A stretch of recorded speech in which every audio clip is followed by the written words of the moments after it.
Hello mga Jai! So for today's vlog is we are going to Manila. Manila and Pangasinan yung trip natin for today's travel. So this is around 10 p.m. kasi flight namin is 11:30 I think, I forgot na. And then dumating kami sa Manila mga 1 a.m. na. So this is our first activity. Naligo kami dito sa pools sa condo ng tita ko kasi dito kami nagstay sa kanyang condo dito sa Mandaluyong, Pines Peak Tower 2. So, sobrang ganda dito guys. And then, ang owner is pwedeng mapaligo niya yung mga visitor niya. Up to 4 visitor is free pa kung maliligo sa pool. So, super nice guys. And this is our EJ pot. So, naliligo si EJ kasama si Ate Ruru. Banding na rin kay Ate Ruru. Kasi, minsan lang kami nagkikita ni EJ eh. Taga Manila kasi si EJ. Taga Cagayan lang si Ate Ruru. So, by the way guys, sarap na sarap talaga yan si EJ pag naliligo. And then, our next is this Art in Island. So, ang Art in Island po, mga Jai, is 850 pesos po yung entrance fee po. So, dito na kami nagbayad. Pero, I think pwede sa Klook. Mas mura ata. So, yun. Pagpasok ko pa lang, guys, sobrang amazed na ako. So, located po ito sa Cubao, Quezon City. And then, kung pupunta kayo dito guys, so kung naka-sandals lang kayo, mag-bring na lang po kayo ng socks nyo para hindi na kayo bumili. Pero kung wala naman kayong dalang socks is okay lang po kasi may benebenta silang socks dito. So kami is nagdala na kami ng socks kasi nakapunta na yung tita ko dito, so alam niya na magme-medyas talaga. So yan, na naman po si EJ, tuwang-tuwa sa mga lights. Sobrang ganda dito guys. I-ready nyo talaga yung storage ng phone nyo kasi mapupuno talaga yan ng picture. Ang dami kong picture dito.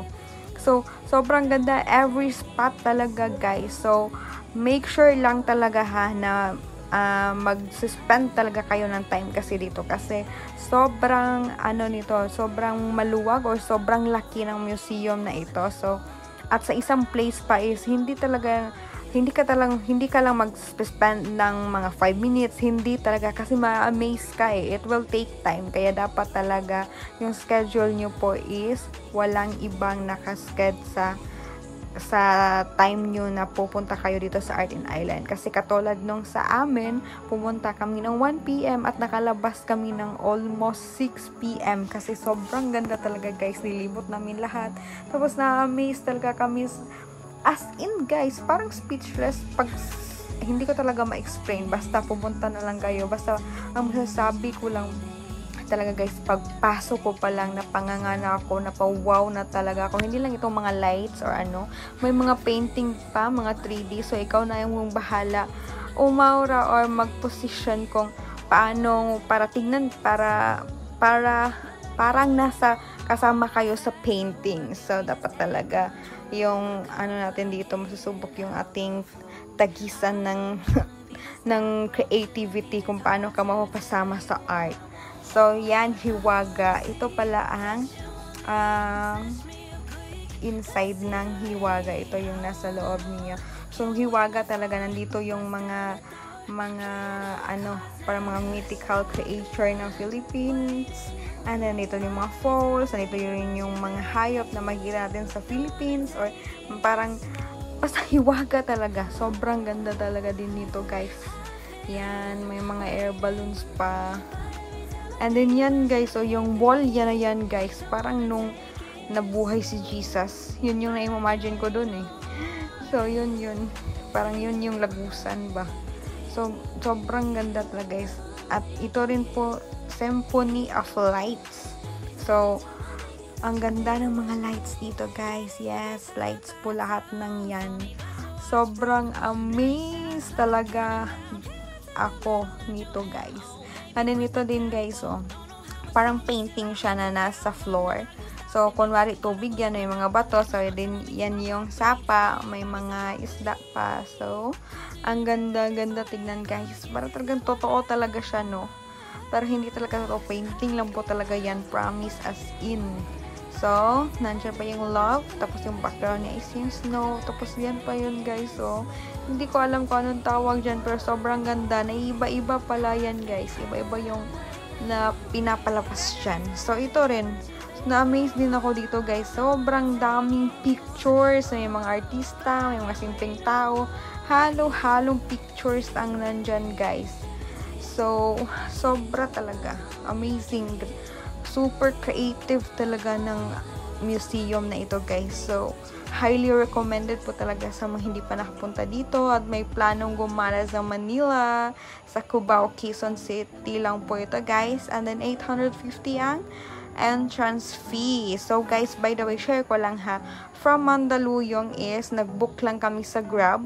So around 500 pesos yung nabayaran ng tita namin. So, kasi pag Grab na kasi guys, alam naman natin na from point to point talaga ihahatid. So, for the next spot natin mga Zay is nandito tayo sa Pangasinan. Specifically, pupunta tayo sa 100 Islands. So, mga Zay, pag pumunta po talaga dito, magbaon po talaga tayo ng lakas. Kasi lahat ng yan, yung may mga statue or mga building is pupuntahan natin at aakyatin natin yan. So, mababa lang siya tignan. Pero, nakakapagod din po mga Zay. So, wear comfortable na sleepers. Wag yung bago kasi mananakit yung masasakit talaga yung paa mo kasi maninibago yung paa mo sa bago mong sleepers kasi may kasama kami bago yung sleepers niya. So, nanibago yung paa niya. So, nagkasugat-sugat. And then, guys, bring your own tumbler kasi mahal po yung water dito or kahit bumili muna kayo ng water bago kayo pumunta dito. And then, guys, by the way, nakumuha kami ng travel and tour dito na 1,699 yung nabayaran namin at ang inclusion na po nun ay is yung van, yung gasoline yung van from Manila to Pangasinan. So around 6 to 5 hours po ang biyahe pa Manila to Pangasinan. Depende na po yan sa traffic. And then guys, may entrance fee pala dito na 120 pesos at lahat na po ng island na pwedeng puntahan is mapupuntahan na natin. So yun lang, one time payment lang. Tapos guys, share ko lang din ang sabi pala ni Ate Tour Guide na each island is may nagtitinda po. So isa lang po talaga ang magtitinda each island. Hindi ko po alam kung paano mag-apply or ano bang nangyari, bakit yung specific na tao na yun yung naatasan na magtinda doon sa island na yun. Basta may isa pong nagtitinda kada island at hindi po lahat ng island mapupuntahan kasi may iba po na mahirap na po siyang puntahan kasi bato lang, wala siyang sand. So, sabi po pa ni Kuya, yun lang mga island na may sand ang ginawa nilang tourist spot. So, actually, 126 island po ito, pero ginawa na lang nilang 100 island yung pangalan. So, by the way, guys, so, sa breakfast din pala namin, may recommend naman sa Kuya Driver na kainan. So, 100 pesos lang yung nagastos namin doon. Tapos, sa lunch naman is yung tour guide namin, may na-recommend din siya na bilao, na good for 7 pack, saktong-sakto kasi 7 din kami. At, nababayaran namin each is around 286 or 288 I think. So, yun lang po. Sobrang solid na po. And then, nabusog po talaga. And then, yan po, naligo na ako. Sobrang ganda po ng water kasi hindi po mainit yung water. Ang sarap talaga sa pakiramdam. So, naligo talaga ako. I-enjoy ko yung moment ko. Kasi, Zay, minsan lang tayo makapunta dito. Hindi nga natin alam kung makakabalik pa tayo sa 100 Island. And then, in-experience po namin tong banana boat riding. 270 pesos each po ang bayad dito sa banana boat. So, 7 packs kami. So, take 270 po kami dyan. So, So, iikot niya lang tayo dito sa island. Buti na lang hindi niya kami itinao. So, thank you. And for the next spot is, dito naman tayo sa Azure. So, located lang po ito sa Parañaque, Metro Manila. So, ito palang room namin is, front po talaga siya sa pool. And then, 2,800 po per 12 hours, I think. So, I forgot na. Basta yung check-in is 2 p.m. and then check-out ng 12. So, maybe 12 or 10 hours. So, i-compute yun na lang, guys. So, yun po. Yung 2,800 po is good for 4 packs. So, kami is 3 lang kami. Tapos, may isang baby. So, hindi po kasali yung baby. So, sobrang ganda po dito, guys. Sobrang ganda ng interior design ng room na ito or ng kuha namin na unit. Parang nasa Egypt ka, guys. Basta hindi ko alam, hindi ko ma-explain. Aesthetic siya na sobrang ganda po talaga. At plus points na po talaga itong view na ito. Pero yung interior design po talaga is, it's really giving. So, from Mandaluyong sa condo ng tita ko is nag-book din naman kami ulit ng Grab papunta dito sa Azure at 500 plus po yung nabayaran ng tita ko. So, si tita ulit yung nagbayad. Thank you so much, Tita Ella. Shoutout po pala sa'yo. So, guys, amazed na talaga ko sa CR. Kaya, vinidyuhan ko po talaga look. Oh, sobrang ganda na CR, guys. So, yan. Aura-aura na si Ateng. Pero, papakita ko talaga ito yung lababo, guys. Oh, sobrang aesthetic.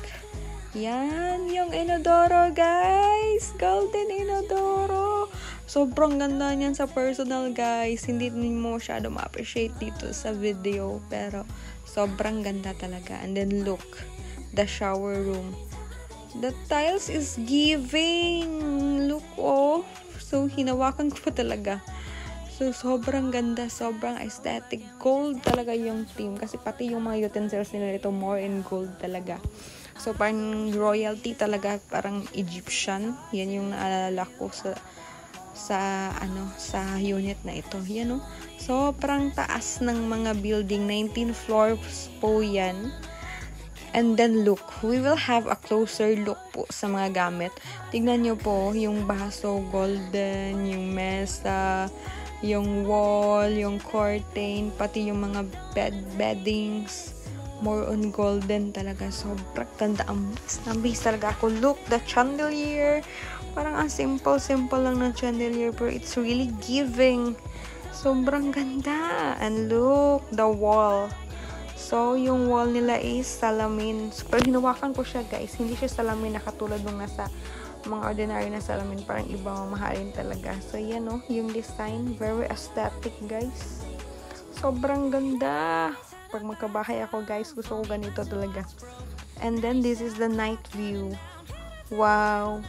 Super amazing. It's really giving the Arab vibes. Parang nasa Egypt, Saudi, Dubai. Ganyan yun na-imagine ko dito. Actually, I never been to that country pa naman. Base lang yan sa mga nakikita ko. So, yan. I am having my dinner here sa balcony. Sobrang ganda, guys. Super relaxing. Ang ganda-ganda po talaga ng gala na ito kasi hindi ka mapapagod eh. Ito talaga yung maganda kapag gala. Hindi yung pagod tayo. So, gumala nga tayo para mag-relax. So, nakaka-relax talaga, guys. Pwede parang mag-sing along dito, guys. And then, by the way, dahil condo nga ito, free yung yung gasol, may ref, may mga sabon, oil, vinegar, toyo, pati. So, yan, guys. Pagka morning is, pumunta na kami dito sa may pool nila. So, itong pool na ito, guys, is sand yung parang floor. So, ganyan. Parang beach vibe yung, it is giving us the beach vibe po talaga. So, kasi nga, sand yung aapakan natin. So, yan. Sobrang ganda dyan, guys. Naligo talaga ako dyan, guys. Dahil sobrang ganda. It's really giving talaga eh. So, yan. Na-amaze ako kasi may wave yung pool nila. Pero actually, guys, may mga time lang kung kailan nila ipapa-wave yung pool. Not every time na nagwi-wave yan. So, yan. Nagwi-wave. So, si Mama trinay niya. Ayaw niya maligo. Pero, na-amaze siya sa wave. Kaya, naligo na rin siya. So, by the way guys, if maliligo pala tayo, may additional payment po tayo na 250 pesos. So, yun. Hindi siya kasama sa binayaran natin doon sa unit natin. So, magkaiba yung payment niya. Pero sulit na rin yung 250 pesos guys. Kasi, may experience mo yung wave pool, tapos may pool pa na sand yung inaapakan natin, diba? Sobrang ganda. O, yan si Auntie.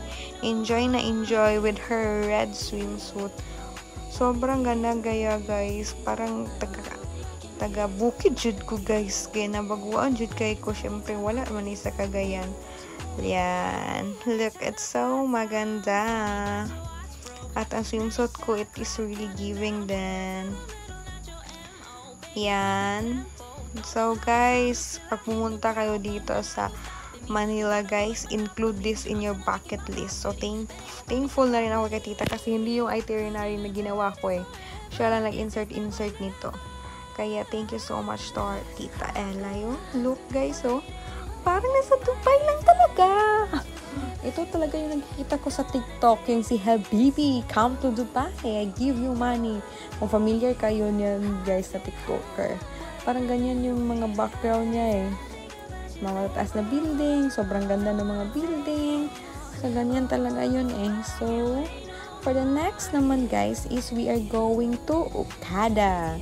So, first time ko dito sa Okada guys. So, thank you so much yun kay tita kasi siya rin ang nagsali nito sa itinerary namin. Hindi ko rin to nasali sa itinerary namin. So, ang Okada po pala guys is hotel, mall, kainan, casino, may swimming pool, and then we book a day tour here sa Okada.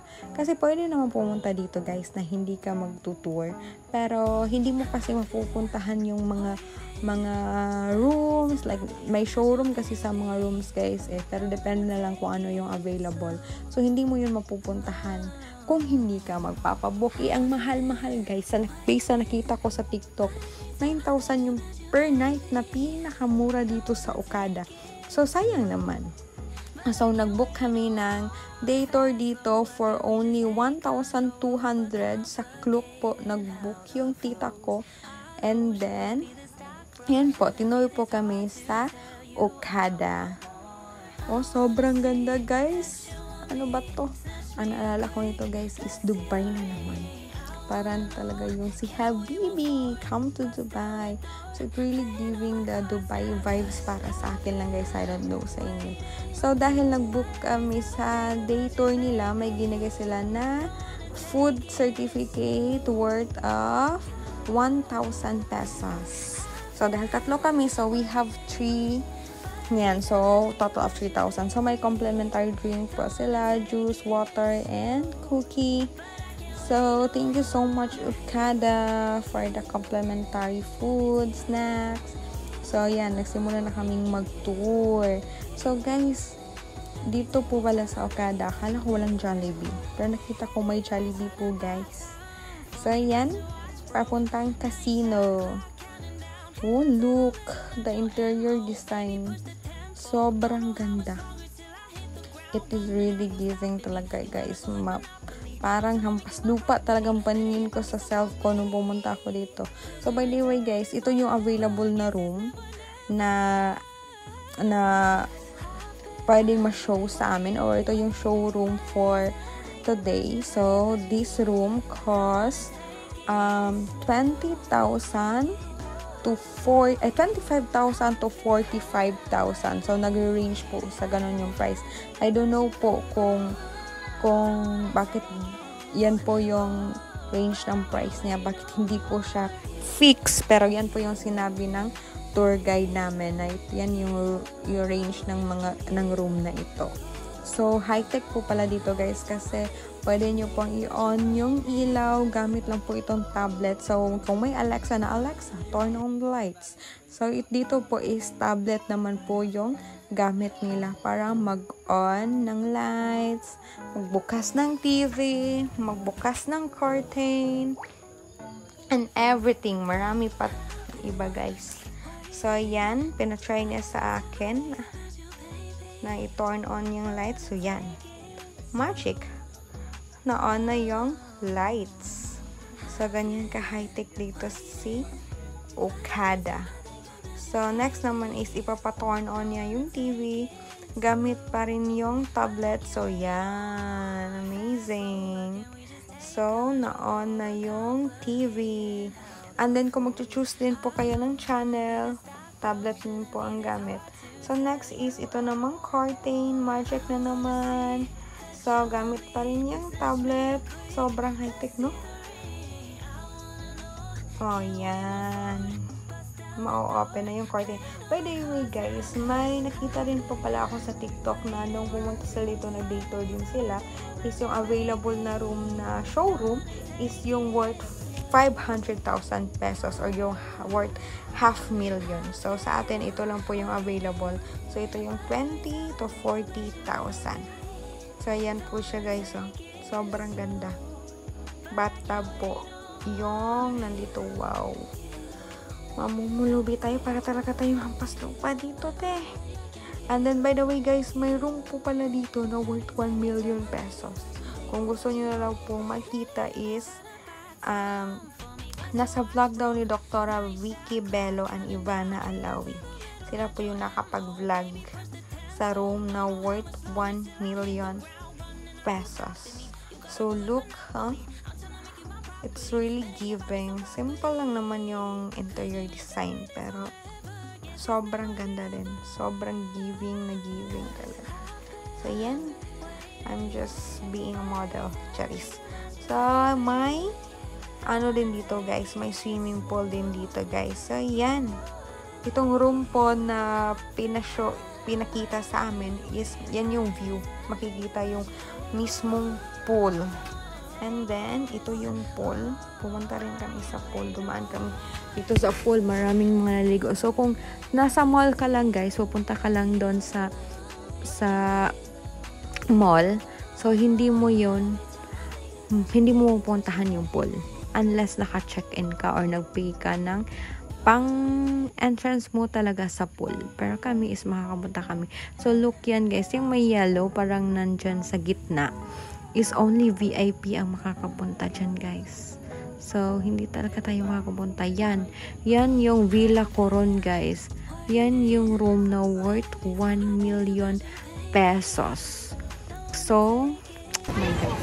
So, that's all for today's vlog. Thank you so much for watching, and I'm going home na to Cagayan de Oro wearing my LeBron James jersey.